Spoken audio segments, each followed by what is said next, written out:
Hello. So in our past sessions we have talked about mechanisms, where we have defined mechanism as assemblage of various rigid bodies connected together with the help of movable joints, right? And the intention of a mechanism is to achieve a desired motion. Fine. Now, so we have been talking about this desired motion. Now, what is this desired motion is? Desired motion we can say, so we are talking about achieving desired motion. So, basically it means, so we have been again using one term as constrained motion. So, what is constrained or constrained motion? This is basically the restrictions. So these are the restrictions we are providing because I want to achieve desired motion. Like if I put it simply in an example, let us say there is this is a table and there is some object placed on this table. Now I want that this whatever object I have kept on the table should move only in this direction. That means what? I am trying to move it in such a fashion that this does not move in these three directions, or this does not rotate at all. So what we are doing is we are providing those restrictions. So when we are talking about getting desired motion, that means basically we want to move it in a definite or a specific direction. So that is why it is called as a constrained motion, right? So in other words, we can also define a mechanism as if one of the links of a constrained kinematic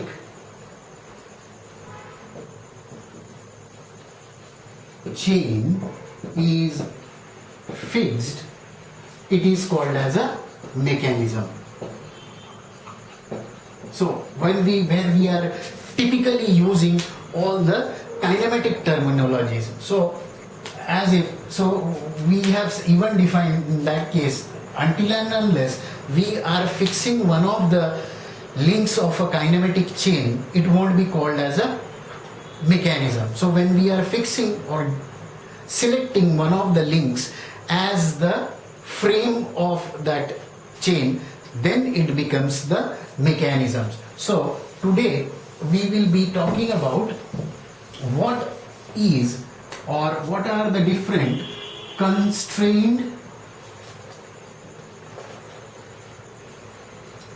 motion. Now earlier we have also discussed pairs, wherein we have discussed various types of pairs with respect to relative motion. So with respect to relative motion, we have seen sliding pairs, we have seen revolute pairs, we have gone through screw pairs or helical pairs, planar pairs, cylindrical pairs, spherical pairs.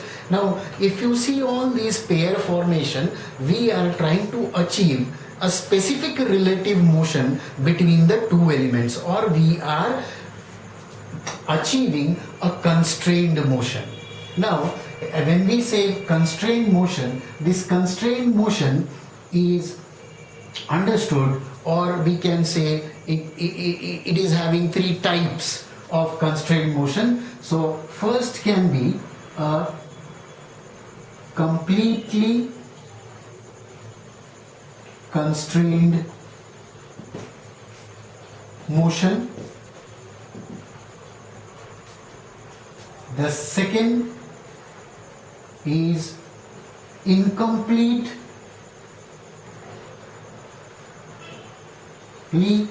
constrained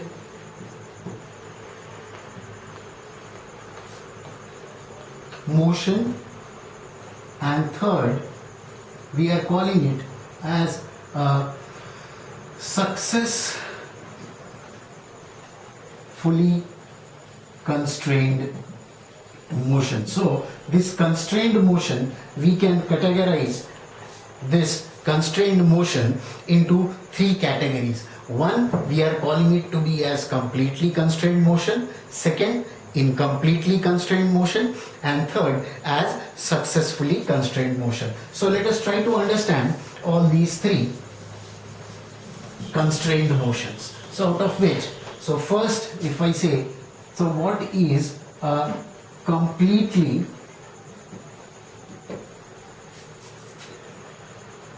constrained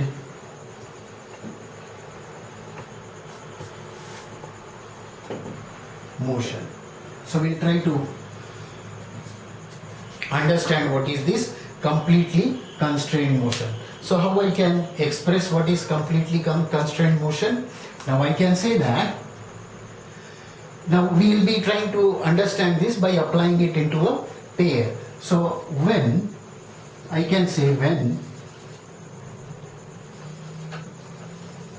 motion between two elements of a pair, by pair we mean here as kinematic pair, is in a definite direction irrespective of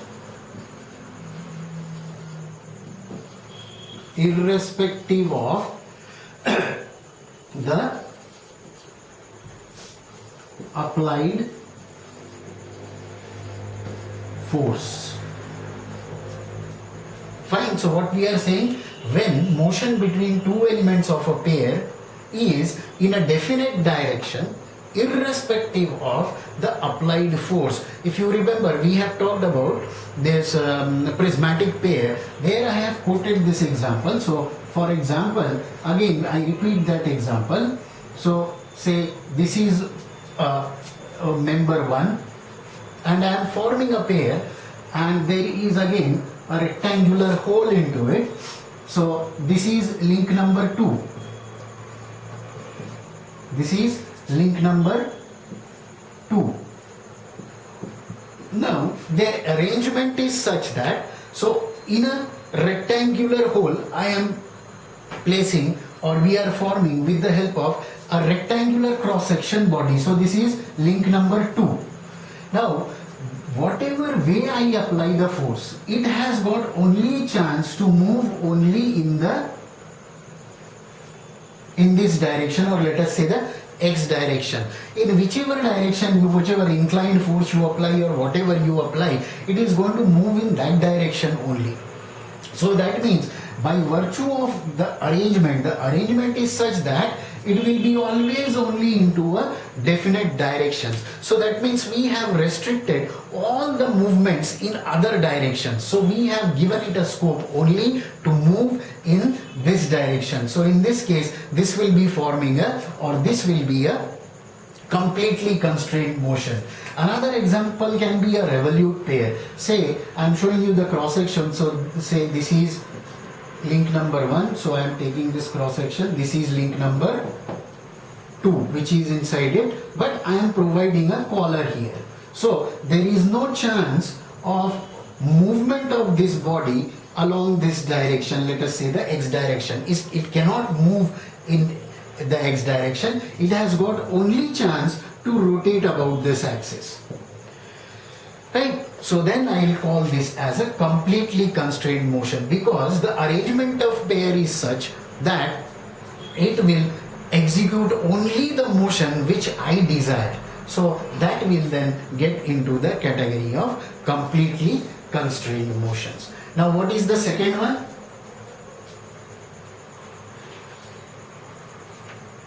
So the second is, we are calling that as the incompletely constrained motion, right? So here I make it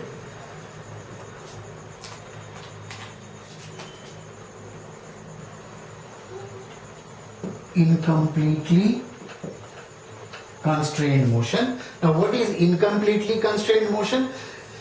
The incompletely constrained, again we will start as when the motion between the two elements of a pair is, now from here the statement is going to change, right? So I will say that when motion between the two elements of a pair is possible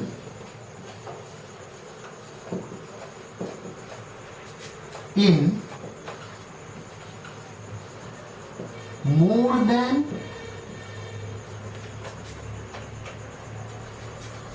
one direction,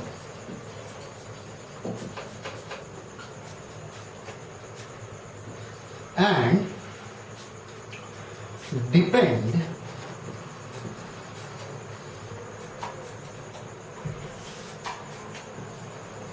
on the direction of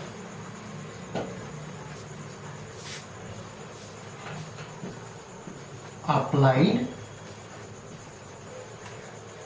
force. So here what is happening, so the arrangement is such that there is possibility of movement of the other body can be in more than one direction.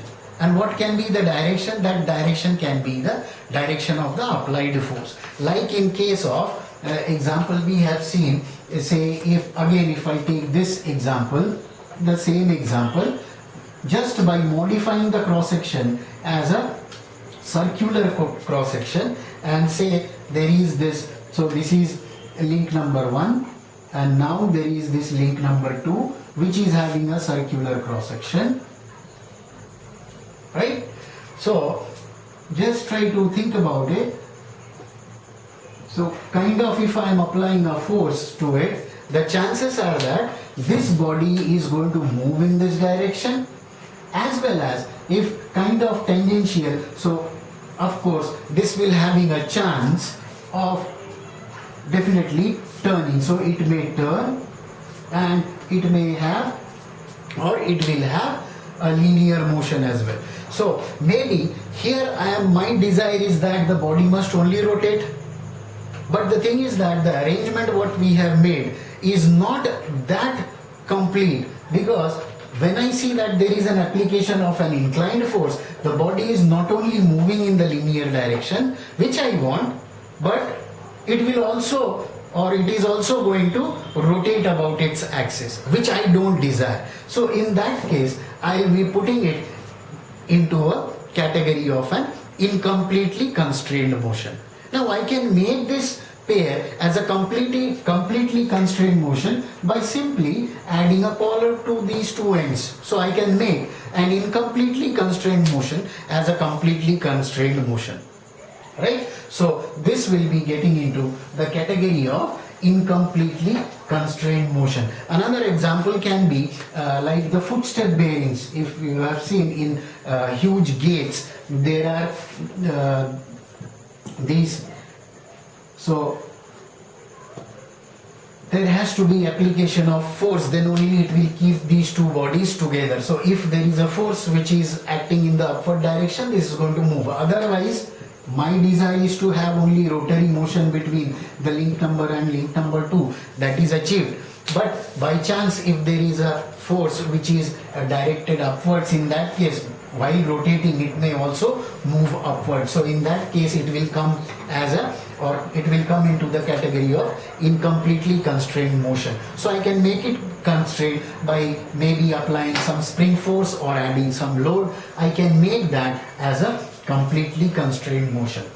Now then we have used another term, so and we are calling that as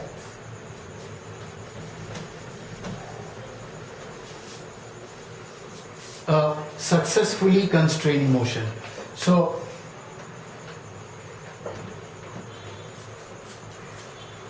successfully constrained motion. So what is this? Successfully constrained motion. So again I can start with when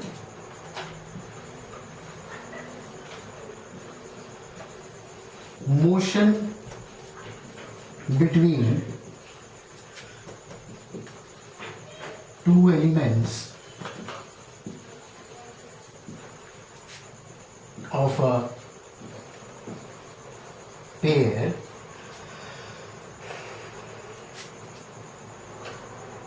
is possible in more than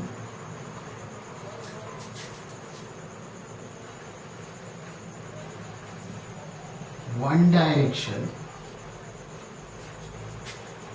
but is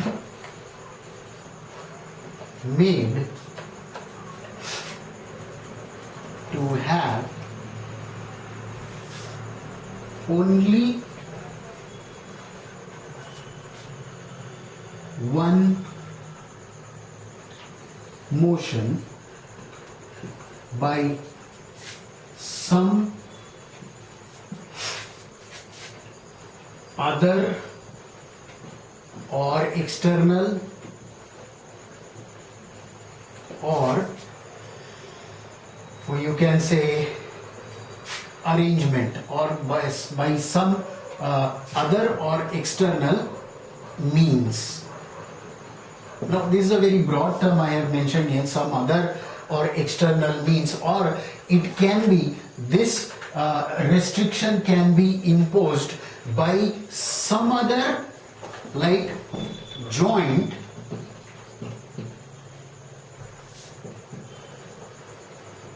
in that kinematic chain. So see, what is a kinematic chain? It is number of links together, right? So there need not be only two links, or it will be definitely having so many pairs, so many links together. But what is happening is, let us say there is joint number 1, joint number 2, joint number 3, and I say that the joint number 1 is not completely constrained, right? But my wish is that it should be completely constrained. But when I am forming the joint number 2, still no restriction is getting imposed on the joint number 1. When I am forming joint number 3, still there is no constraint imposed on the joint number 1. But the moment I make the joint number 4, I see that the restriction is imposed in the joint number 1. So in that case, so we are not doing anything in case of the joint number 1. But the moment we are forming the joint number 4, automatically the joint number 1 is getting constrained. So that will be called as a completely constrained motion. Now for that I will quote an example which will make it more clear to you what exactly is a successfully constrained motion. See, we have been talking about engine, right? So let us say this is the cylinder and this is the piston inside it. Now see, what we wish, the piston must reciprocate inside the cylinder. But the moment, see, the cross section of the cylinder is circular, the cross section of the piston is also circular. So the moment we put the piston inside the cylinder, we wish that the cylinder must have only linear motion.